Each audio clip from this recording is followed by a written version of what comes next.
Let me tell you something. Being unbothered doesn't mean you don't care. It means you care differently. It means you value your peace enough not to hand it over to every little moment that doesn't deserve it. You don't need to clap back. You don't need to prove your point. You need to pause. That pause, that's power. That's training. When someone throws you shade, don't plant it, don't water it, don't grow it, walk past it. You've got better things to do, and I get it. We've all got triggers, but here's the truth. Your triggers are your responsibility. They're your emotional gym. So hit those reps, strengthen that muscle, because when you get stronger, you stop reacting and you start responding. Stop letting every text, every look, every opinion become a fire alarm in your head. Not everything is urgent. Not everything deserves a seat in your peace. When you walk into a room, don't ask, do they like me? Ask, do I like my energy right now? That shift, that's when you know you're training. You can scroll without comparing. You can disagree without arguing. You can hear criticism without crumbling. That's the work. That's the skill. Being unbothered is not about pretending. It's about preparing. So show up calm, not because life is easy, but because you've practiced peace like it's your job. Train for it daily. That's how you win. Emotional discipline is louder than emotional reaction. We live in a world that rewards the loudest voice in the room, the quickest clapback, the sharpest response, but that noise fades. What doesn't fade is the person who stayed composed when chaos walked in. Emotional discipline is about knowing what to feel and when to show it. It's not denial, it's control. When you walk into a situation that's messy, charged, and heavy, the person who keeps their cool isn't weak. They're practiced. They've trained themselves to feel deeply without bleeding on everyone around them. That's power. That's a voice that doesn't need to shout to be heard. When you react, you give the other person the remote control to your emotions. They push a button and you jump. That's not strength, that's programming. Emotional discipline is learning how to hold the remote yourself. You still feel the emotion, anger, sadness, frustration, but you pause before you move. You pause before you speak. You don't let the heat of the moment turn into words you can't take back. And that pause isn't weakness. That pause is wisdom. It's awareness. It's you understanding that emotional maturity is not about suppressing the fire. It's about learning how to hold it without burning everything down. We've all been in situations where someone says something out of line. They go too far, they hit a nerve, they try to provoke, and the old you might have exploded, might have yelled, might have matched their energy just to protect your own pride. But what if I told you that silence sometimes is the loudest flex? That holding your composure while someone else unravels is not only strength, it's growth. That's emotional discipline. You see it, you feel it, but you choose to respond with thought, not impulse. And when you do that, you become unshakable in rooms that used to rattle you. There's a difference between reacting and responding. Reacting is instant, it's triggered, it's raw. Responding takes breath, it takes pause, it takes restraint. Not because you're afraid, but because you're focused. Think about how many conflicts have escalated simply because one person couldn't take a breath. Now think about how many moments you can own when you do take that breath. That's the space where emotional discipline lives. In the space between the trigger and your action. That's where your peace is protected. That's where your energy is filtered. That's where your growth is visible, not to prove anything to others, but to prove everything to yourself. People will test you, that's a guarantee. Life will test you, that's a promise. And the goal isn't to avoid the test. The goal is to stop failing it. When you start practicing emotional discipline, you start seeing these tests as opportunities, not to perform, not to impress, but to stay grounded. It's in the middle of a heated conversation that you learn the value of a deep breath. It's when someone disrespects you that you understand the power of self-control. Because at the end of the day, your reaction is your responsibility. And that's what separates someone who's easily bothered from someone who's deeply rooted. Your emotions are valid. every single one of them, but not every one of them needs a stage. Emotional discipline is choosing which emotions get a mic and which ones get processed in private. That doesn't mean you don't express yourself. That means you express yourself with intention, with timing, with impact. Think about how strong you are when you can feel something deeply and still not let it control your next move. That's emotional strength. That's character. That's the result of discipline that didn't come overnight, but through trial, failure, reflection, and consistency. Training emotional discipline is like building muscle. You don't get it from one moment of calm. You get it from choosing calm over and over again, even when you have every reason to react. Especially then, the moments when you're shaking, when your pride is loud, when your instinct wants to snap. That's when you're building it, not with a loud voice, but with a steady presence. You're learning to be the thermostat, not the thermometer. You set the temperature. You hold it, even when everything around you wants to spike. That's how you become emotionally disciplined, and that's how you stay unbothered. Boundaries are not walls. They are doors with locks. The difference matters more than people realize. A wall shuts everything out, even the good. A locked door lets in what aligns and keeps out what doesn't. It's intentional. It's controlled. Boundaries are not about being mean, cold, or distant. They are about being clear. They're about saying, this is how I want to be treated, and meaning it with your actions, not just your words. You can love people deeply and still say, this is not okay with me. That's not harsh. That's healthy. Too often, we wait for people to cross a line before we admit the line even exists. And by the time they've crossed it, resentment's already built. Boundaries don't need to be built out of anger. They should be built from awareness. Knowing what drains you, what confuses you, what triggers you, and having the courage to design your life around protection instead of apology. A boundary is not a punishment to others. It's a form of self-respect. It's you recognizing that you don't owe your time, energy, or space to people just because they want it. You owe those things to yourself first. There's a fear that comes with setting boundaries, especially when you've been a people pleaser. You start to wonder, what if they leave? What if they get upset? But here's what matters more. What if you stay and keep getting hurt? What if you keep stretching past your limits just to make someone else comfortable? That's not kindness. That's self-abandonment. Boundaries protect you from abandoning yourself. And yes, some people will get uncomfortable when you start enforcing them, especially if they benefited from you having none. That's not your problem to fix. That's their mirror to face. You're not here to be accessible 24/7. You're not here to be agreeable at your own expense. You're not here to be everything to everyone. And when you realize that, something shifts. You stop explaining yourself so much. You stop over-apologizing. You stop negotiating with your own peace just to keep others from feeling uncomfortable. Boundaries bring freedom. They make your yes mean something because your no has weight. They bring clarity to your relationships, to your habits, to your mind. They're not rigid rules. They're flexible filters. They're how you stay aligned with who you're becoming. It's not always about cutting people off. Sometimes it's about changing how close they get. You can still love someone and not answer every call. You can still care and not engage every time they try to pull you into chaos. Boundaries allow you to stay connected without being consumed. They teach others how to treat you, but more importantly, they remind you of how you deserve to be treated. That's where real self-worth shows up, not in what you allow once, but in what you consistently protect. You don't have to shout your worth, just show it by how you move. The hardest boundaries to keep are the ones with people you're close to. Family, friends, partners. Because those ties feel deeper, the pressure feels heavier. But that's where boundaries matter the most. The closer someone is to your heart, the more access they have to it, and the more responsibility you have to guard it. It's not about shutting down. It's about showing up with clarity, about saying, I love you and I also love me. When both of those can be true at the same time, that's growth, that's balance, that's where your peace gets space to breathe. There's a version of you that's more calm, more focused, more grounded, and that version has strong boundaries. That version doesn't respond out of guilt. That version doesn't live in burnout.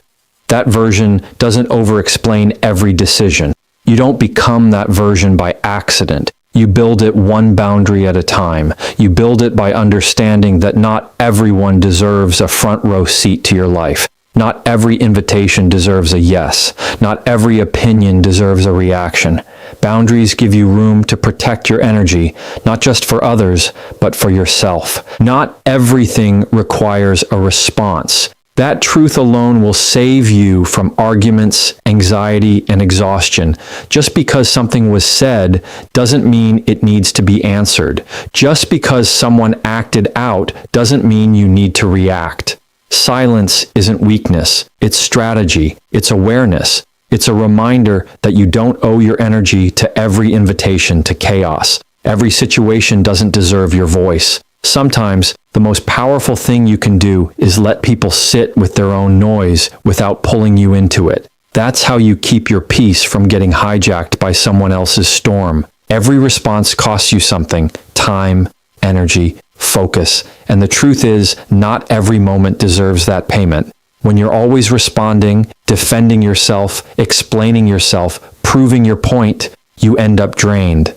You turn every minor thing into a major event. You become reactive instead of reflective. But when you train yourself to pause, to breathe, to choose stillness over reaction, you shift into control. You're not ignoring reality. You're mastering it. You're learning that maturity isn't about winning the last word. It's about knowing which words are even worth speaking in the first place. Some people speak just to get a rise out of you. They don't want understanding. They want attention. They don't care about clarity. They want control. And the moment you bite, you've handed it over. You've entered a game that doesn't serve you. So instead of falling into the trap of defending every boundary, just enforce it. Instead of explaining every decision, just live it. You don't need to type out that paragraph. You don't need to chase closure in every conversation. Peace gets louder when your responses get quieter. It's not silence from fear. It's silence from confidence. You have to ask yourself in every situation, what's the goal here? Is the goal peace or is it pride? Is the goal clarity or is it control? Sometimes we respond just to feel seen or validated. But other people's validation is temporary. What lasts is knowing you chose peace over provocation. What lasts is knowing you didn't let someone else's energy become your responsibility. That restraint, that discipline is how you stay unbothered. Not because nothing affects you, but because you've learned to choose your battles with wisdom instead of impulse. One of the greatest skills you can build is letting people misunderstand you, letting them create their own narrative while you continue to walk in your truth. You don't have to correct every wrong impression. You don't have to fight every false claim. The more secure you are in who you are, the less noise you feel obligated to answer. Not every jab needs a jab back. Not every shady comment needs a clap back. Let people reveal who they are through their behavior, and you reveal who you are by how little you let it shake you. Choosing not to respond doesn't mean you don't care. It means you care enough about your peace to protect it. There's strength in knowing you could respond, but you don't need to. That's control. That's growth. That's what emotional maturity looks like. Because when you stop responding to everything, you start responding to the right things. You shift from reacting to choosing, from defending to discerning. That shift isn't loud, it's quiet. But that quiet is solid. That quiet holds weight. That quiet is where your confidence gets built, not through what you say, but through what you no longer have to. You don't have to show up to every conflict you're invited to. Some things are better left unanswered. Some conversations aren't worth continuing. Some people want you to play a part in their drama.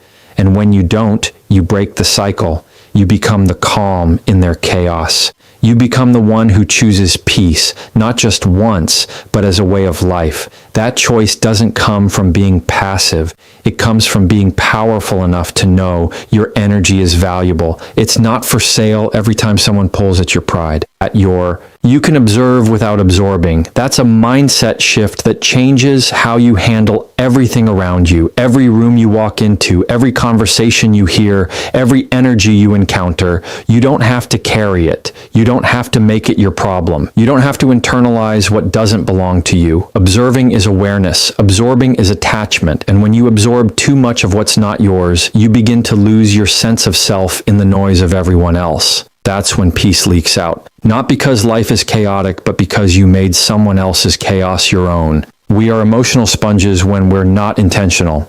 Someone's frustration becomes our stress. Someone's mood shift becomes our anxiety. And suddenly, you're carrying burdens that were never yours to hold. Just because you're empathetic doesn't mean you have to be a container for everyone's emotions. It's okay to be present without taking it personally. You can listen without reacting. You can care without overcommitting. That's not being cold. That's being conscious. It's recognizing that the weight you pick up out of habit is the same weight that keeps you from feeling light in your own life. You can witness someone's pain and still protect your peace. You can see someone's bad attitude and not make it about you. You can be aware of dysfunction without getting drawn into it.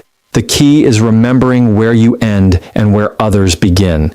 Emotional boundaries start with that awareness. You don't need to take on someone's energy to be a good person.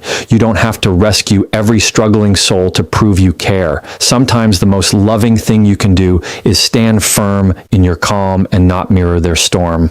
There's a calm confidence that comes with not absorbing everything. When someone tries to project anger onto you, you can recognize it and let it pass. When someone tries to guilt you into something, you can see it for what it is and walk away. This isn't about being numb. It's about being rooted in who you are, rooted in what you value, rooted in knowing what's yours to carry and what needs to be left where it is. Observation gives you the power to pause. Absorption throws you into the middle of things that don't deserve your full presence. Life moves fast. People project. Energy shifts constantly. If you don't learn to observe with clarity, you'll absorb with confusion. You'll start reacting to things that have nothing to do with your purpose. You'll spend hours replaying conversations that should have lasted 5 minutes. You'll take responsibility for emotions that were never about you. That's how burnout sneaks in, not from what's on your plate,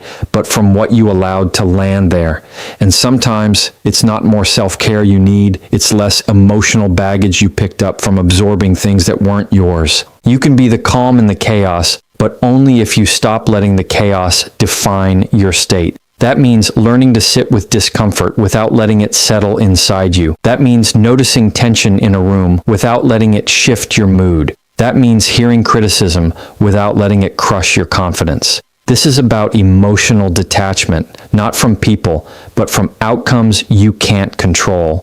You're allowed to stay solid while everything around you shifts. You're allowed to protect your vibe like it's sacred, because it is. Some people aren't trying to hurt you, they're just hurting. Some situations aren't personal, they're patterns. And when you start to see that, really see it, you stop making everything about you. That's the difference between absorbing and observing. One drowns you, the other empowers you. One makes you reactive, the other makes you reflective. When you observe without absorbing, you move through life with more peace, more focus, and more emotional freedom. You no longer let every room, every face, every word shape your inner world. You keep what aligns and let go of what doesn't. Peace is a daily choice, not a final destination. It's not a one-time fix or a magical moment where everything lines up perfectly. It's not about waiting for all the noise to disappear or for life to get easier. Peace doesn't arrive when the world calms down. It shows up when you decide to calm yourself down every day on purpose. It's something you practice, not something you find. You don't wake up one morning fully unbothered and stay that way forever. You choose to be unbothered in moments where you used to lose control, one decision at a time. Peace shows up in how you speak to yourself first. That inner voice, the one that gets loud when you're stressed, the one that criticizes, doubts, or overthinks, that voice has to be managed. You can't control what the world throws at you, but you can control the volume of your self-talk. Every morning you have a choice to speak with pressure or speak with patience. You can rush into the day reactive and tense, or you can step into it grounded and aware. That's not a personality trait. That's a muscle you build with repetition. That's peace as a discipline. Your peace is tied to your habits, what you consume, how you start your mornings, who you allow into your space. Those aren't small things. They add up. If you're constantly surrounding yourself with noise, distractions, and negativity, it's no wonder you can't feel calm. Peace isn't just about meditating for 5 minutes or taking a deep breath when things get hard. It's about creating an environment that doesn't constantly pull you away from yourself. It's about making small decisions that align with your values, even when no one's watching.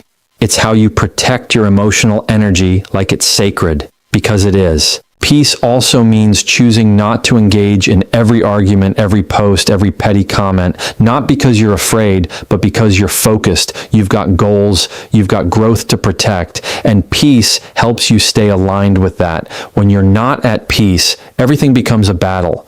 You misinterpret tone, you respond from insecurity, you seek validation instead of clarity. But when peace is your filter, you move differently. You listen better. You speak with intention. You let go of things that used to hook you instantly. That's the result of choosing calm over chaos, not once, but every single time. There will always be something trying to knock you off center. Life doesn't stop sending challenges just because you want peace. People will disappoint you. Things will fall through. You will get triggered. But peace doesn't disappear when things go wrong. It just demands a choice. You can take the bait or take a breath. You can spiral or stay steady. You can complain or take control. That's why peace isn't passive. It's active. It requires you to be intentional about how you respond when things don't go your way. It's easy to be calm when things are smooth, but real peace shows up in the pressure. Sometimes peace looks like silence. Sometimes it looks like walking away. Sometimes it looks like saying no. And sometimes it looks like saying yes to yourself, even if others don't get it. The more you practice choosing peace, the less you feel guilty about protecting it. You stop apologizing for needing space. You stop over-explaining your decisions. You stop trying to convince people who are committed to misunderstanding you. Peace frees you from that cycle. It brings you back to yourself every time the world tries to pull you out of alignment. And that process, that quiet, powerful return, becomes your anchor. Peace isn't loud. It doesn't announce itself. It doesn't need approval. It's found in those everyday decisions that say, I'm not going to lose myself in this moment. It's built in the pauses, the boundaries, the breath before the reaction. Peace is not something life hands you. It's something you reclaim in real time. When the phone rings, when the email comes, when the conflict starts, when the day feels heavy. And you'll know you're choosing peace when you stop needing the outside world to change in order for you to feel okay. You'll know because you'll feel steady even when everything else isn't.